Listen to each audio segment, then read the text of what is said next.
Hello everyone, welcome back to my channel অপনারাই blog. আমার কাছের এবং দূরের সকল বন্ধুরা কেমন আছো? আশা করি যে যেখান থেকে আজকের ভিডিওটি দেখছো সকলে ভালো আছো এবং সুস্থ আছো। আমরাও তোমাদের ভালোবাসা ঠাকুরের আশীর্বাদে বেশ ভালো আছি। অনেক দিন পর, প্রায় 4 থেকে 5 মাস পর আজ আমরা কিরণদের বাড়িতে বেড়াতে গেলাম বিকেলবেলা। তো ও আগে থেকেই বলছিল, দিদি তুমি এলে তোমাদেরকে ছাত্তু পরোটা খাওয়াবো। তো সেই ছাত্তু পরোটা কীভাবে বানায় সেটাই তোমাদের সঙ্গে শেয়ার করব।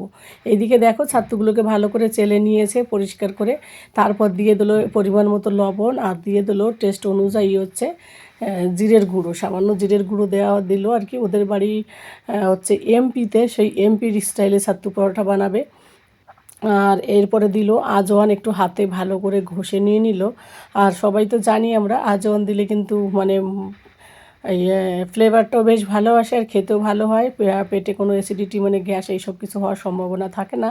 যেহেতু খাবারটা ভারী খাবার হবে, ছাত্তু পরোটা গরমের মধ্যে জলও টানবে প্রচুর। তবে হ্যাঁ, ছাত্তু পরোটা সন্ধ্যাবেলার থেকে যদিও সকালবেলা বেশি ভালো হয়। তারপরে দিয়ে দিল কিছুটা পরিমাণ কলঞ্জি, কলঞ্জি বলতে কালো জিরে। এবার এই কালো জিরেটাও আমার কাছ থেকেই শিখেছে, তো ওই জন্য আমিও বললাম ঠিক আছে দাও, কালো জিরের ফ্লেভারটা ভালো আসবে। আর এই যে আর একটু লবণ দিয়ে দিল পরিমাণ মতো, দিয়ে এর মধ্যে আরও কিছু জিনিস মিশাবে। চলো, এই যে কেটে নেওয়া হলো একটা লেবু, এই লেবুটাকে বীজগুলোকে একটু ফেলে দিল। আর লেবুটা কিন্তু এইভাবে গোল করে কাটতে হবে, কেটে এই লেবুর সম্পূর্ণ রসটা মানে একটা লেবুর গোটা লেবুর রসটা এর মধ্যে দিলে খেতে কিন্তু আরও টেস্ট হবে বেশি। ভিতরের এর মধ্যে মানে ভিতরে যে পুরটা থাকবে আর কি, ছাতুরই পুর থাকবে শুধু, এখানে কোনো আলু ব্যবহার করা লাগবে না। আর খুবই হেলদি এবং খুবই টেস্টি রেসিপি বন্ধুরা, খেতে কিন্তু অসাধারণ লাগে। তারপরে এই যে 1 চামচের মতো দিয়ে দিল, 1 চামচের থেকে একটু বেশি মানে 1.5 চামচের মতো দিয়ে দেওয়া হলো একটু সর্ষের তেল দিয়ে। এবার এইদিকে একটা গোটা পেঁয়াজ কাটা হচ্ছে ছোটো ছোটো করে। তো এই পেঁয়াজগুলোকে এবার এই ছাতুর মধ্যে দিয়ে দেওয়া হবে, আর দিয়ে দেওয়া হবে 2-3টে করে কাঁচা লঙ্কা। ঝাল যার যার টেস্ট অনুযায়ী বন্ধুরা তোমরাও দেবে। এবার এই ছাতুগুলোকে একটু ভালো করে হাত দিয়ে মেখে নিতে হবে। খুবই কিন্তু একটা হেলদি মানে পরাঠা, এটা কিন্তু ওয়েটও বাড়বে না, যেহেতু ছাতুতে প্রচুর পরিমাণে প্রোটিন থাকে, সবাই আমরা জানি ছোলার ছাতু। তো এবার কাঁচা লঙ্কাটাকে একটু ছোটো ছোটো করে কেটে দেওয়া হচ্ছে। তো টেস্ট তোমাদের মানে ঝাল যে যেমন খাবে সেই সেমনভাবে দেবে। এবার এইগুলো সব কিছু বেশ ভালো করে হাত দিয়ে মেখে নেওয়া হবে। আর খেতে অসাধারণ হয়েছিল। আমি তো এতদিন 1 মাস ধরে ডায়েট করছি, ছেলের বার্থডে তো সেইভাবে খাইনি, কিন্তু আজ ওদের বাড়িতে গিয়ে এই ছাত্তু পরোটা 3 পিস খেয়েছি। আর 3 পিস ছাত্তু পরোটা মানে ভীষণ হেভি খাবার, কারণ এর মধ্যে ছাতু থাকে অনেকটা ভিতরে, পরোটার ভিতরে, তারপর আবার রুটি উপরে থাকে। তো আমার কাছে তো ভীষণ হেভি হয়ে যাচ্ছিলো আর কি। যাই হোক, এই যে দেখো সবগুলো মাখা হয়ে গেছে। এবার হাত দিয়ে এইরকমই মাখতে হবে, সামান্য পরিমাণ একটু জল দিয়ে মাখতে হবে। আর বেশি জল দেওয়া যাবে না, জাস্ট হাতে দিলে মানে গোটা হয়ে যাবে, এইটুকুনি মাখতে হবে। যে জল দিয়ে অনেক লিকুইড করে মাখতে হবে তা কিন্তু নয় বন্ধুরা, একদম মানে ঝুরঝুরি টাইপের থাকবে। এবার হচ্ছে সামান্য পরিমাণ, দেখতে তো পারলে 2 চামচের মতো জল দেওয়া হলো, দিয়ে এবার এত সময় তো জল ছাড়া মাখা হলো, তো এবার 2 চামচের মতো জল দিয়ে আবার ভালো করে মাখা হচ্ছে। আর পেঁয়াজগুলো একটু বড় করে কেটে ফেলেছে, ওকে আমি বলছিলাম একটু পাতলা করে কাটলে ভালো হতো।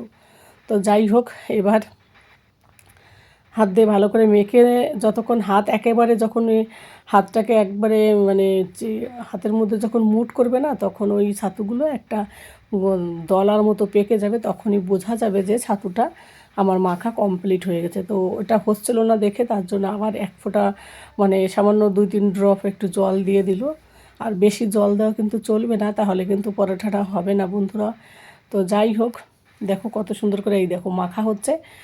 এরকম যদি মাখতে যখনই মুট করে করা হয়, তখনই যদি ওরকম একটা দলা টাইপের হয়, এই যে, তাহলেই বোঝা যাবে যে ছাতুটা আমার মাখা কমপ্লিট হয়ে গেছে।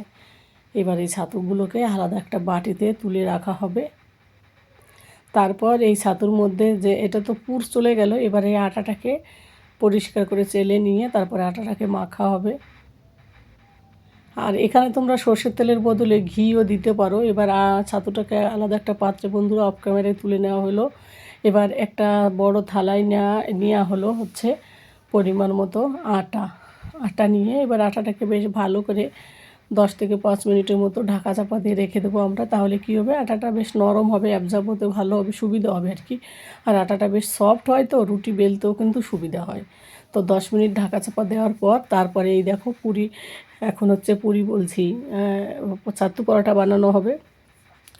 তো লেচি কেটে নিয়ে এই যে লেচিটাকে একটু গোল বাটির মতো করা হলো।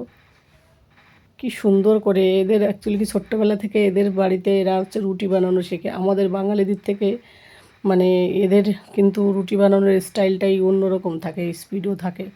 তো যাই হোক, গোল করে নিল এবার এই যে বাটির মতো। এবার ওই যে ছাতুটা মেখে রেখেছিল আলাদা বাটিতে, সেখান থেকে দেখো কত বড় বড় করে 2 চামচ দিয়ে দিল, দিয়ে ভালো করে চেপে চুপে ছাতুটাকে দেওয়া হবে।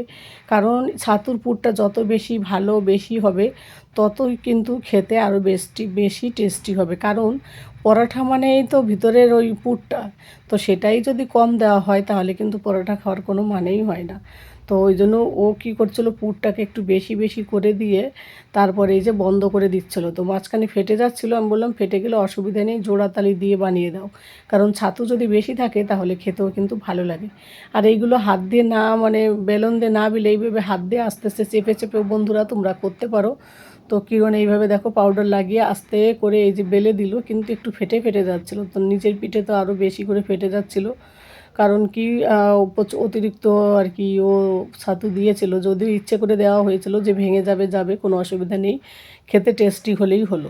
আর এই পরোটাগুলো একটু মোটা মোটা করেই বেলতে হবে, তাহলে কিন্তু মানে পুরটা বেশি বেরোবে না বন্ধুরা। তো একটা বেলে তোমাদেরকে প্রথমে দেখাচ্ছি, দেখো কড়াইতে দেওয়া হলো।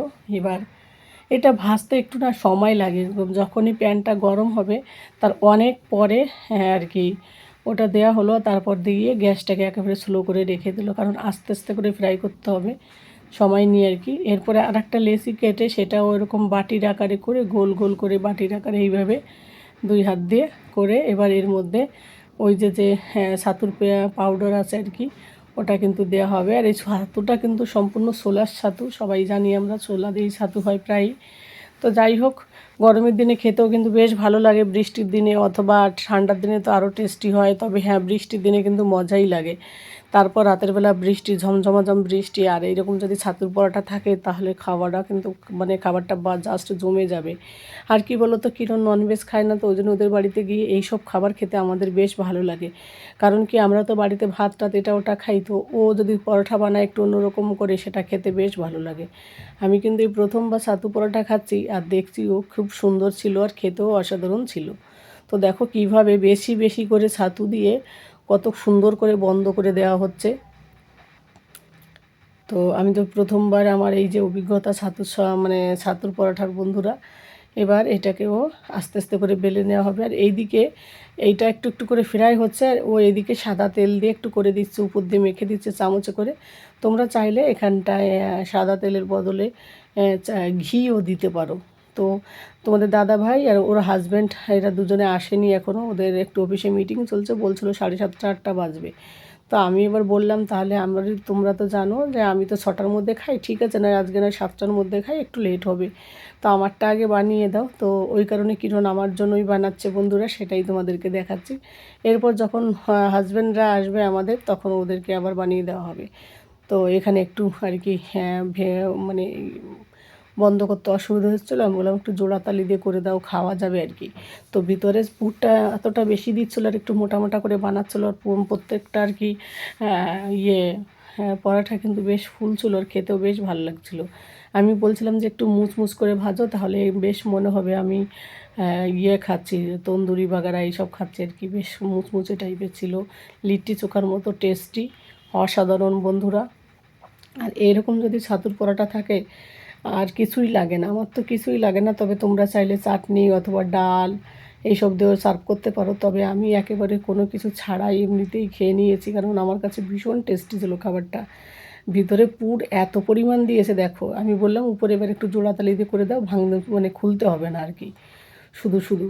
তো আর এই পরোটা যখন আমি খাবো, তখন এটাকে যখন ছিঁড়বো ভিতরের থেকে, যখন ওই ছাতুগুলো দেখা যাবে, তখন কিন্তু বেশ খেতে আরও বেশি টেস্টি লাগবে। তো দেখো এদিকে দুটো ফ্রাই করা হয়ে গেছে, এবারে যার একটা হচ্ছে এটাও তোমাদেরকে দেখাচ্ছি। আর এইদিকে দেখো কিভাবে বন্ধ করানো হয় সেটা আরেকবার দেখাচ্ছি। এইভাবে হাতের সাহায্যে আস্তে আস্তে করে চেপে চেপে পুরো মুখটাকে বন্ধুরা বন্ধ করে দেবে। একটু আলু পরাঠার থেকে একটু অসুবিধা হয় যেহেতু একটা ঝুরঝুরে টাইপের থাকে তো ছাতুটা, তো ওই কারণে। তবে হ্যাঁ, বেলার সময় অতটা প্রবলেম হয় না, কারণ পাউডার টাইপের থাকে, ওই কারণে খুব একটা যে জল দেওয়া হয় তাও কিন্তু না, ওই কারণে পাউডার টাইপেরই থাকে একটুখানি। তো এইভাবে বন্ধ করে এবার আস্তে আস্তে করে প্রত্যেকটা পরাঠা এইভাবেই বানানো হবে আর এইভাবেই খাওয়া হবে। খেতে কিন্তু অসাধারণ। যদি আমরা এর সঙ্গে তড়কা ডাল করেছিলাম, কিন্তু আমি ওই সব কিছুই খাইনি। আমি শুধু এই যে পরাঠা পেয়ে এত খুশি, এটা দিয়ে আমার আজকের ডিনার হয়েছে। দুর্দান্ত খাবার। জানি না ওয়েটটা কী হবে, পরের দিন ওজন করলে অবশ্যই জানা যাবে। তো বন্ধুরা, আজকে কে কোথা থেকে ভিডিওটা দেখছো অবশ্যই জানিও। এ পর্যায়ে এসে যারা লাইক করতে ভুলে গেছো তারা একটু লাইক করে দিও। তোমাদের একটা লাইক, একটা কমেন্ট আমাকে কিন্তু এই ভিডিওটা অনেকের কাছে পৌঁছাতে সাহায্য করবে। আর আর দেখো কত কত সুন্দর করে সবগুলো ফ্রাই কমপ্লিট। এবার আমি খেতে বসে যাব। আমার তো প্রচুর দেখে আমি আর লোভ সামলাতে পারলাম না, এত সুন্দর হয়েছিল। তো তোমরাও বাড়িতে যদি বৃষ্টির দিনে ইচ্ছে করে এরকমভাবে ছাতু পরোটা বানিয়ে খেতে পারো বন্ধুরা, খেতে কিন্তু খুবই ভালো লাগবে। আমি খেয়েছি দেখি, তার জন্য বলছি না, তোমরা অবশ্যই এই রকম স্টাইলে ছাতু পরোটা বানাতে পারো। আশা করি সবাই কিন্তু বেশ মজা করে খাবে। আর এই খাবারটা কিন্তু খুবই হেলদি এবং পুষ্টিগুণে সম্পূর্ণ। বাচ্চা থেকে বুড়ো সবাই খাবে। আমার ছেলেও খুব এনজয় করেছিল, ও তো দুটোই খেয়ে নিয়েছিল, এত বড় বড় পরোটা। আর এই দেখো ছিঁড়ে তোমাদেরকে একটু দেখাচ্ছি, ভিতরে পুরো একদম ছাতুতে পুরে ছাতুর পুরে ঠাসা একেবারে, এত সুন্দর দেয়া হচ্ছিল। তো ওই কারণে ছাতু এতটা পরিমাণ দেওয়া হচ্ছিলো, ওই কারণে আমাদের আর সবজি দরকার হয়নি, বিশেষ করে আমার। তো মনে এত সুন্দর মুচমুচে ছিল, একটু ব্রাউন কালার, বেশ টেস্টি ছিল। তো বন্ধুরা, রেসিপিটি কেমন লাগলো অবশ্যই জানিও। সকলে ভালো থাকো, সুস্থ থাকো এবং সাবধানে থাকো। দেখা হবে তোমাদের সঙ্গে অন্য কোনো দিন অন্য কোনো ভিডিওতে। টাটা।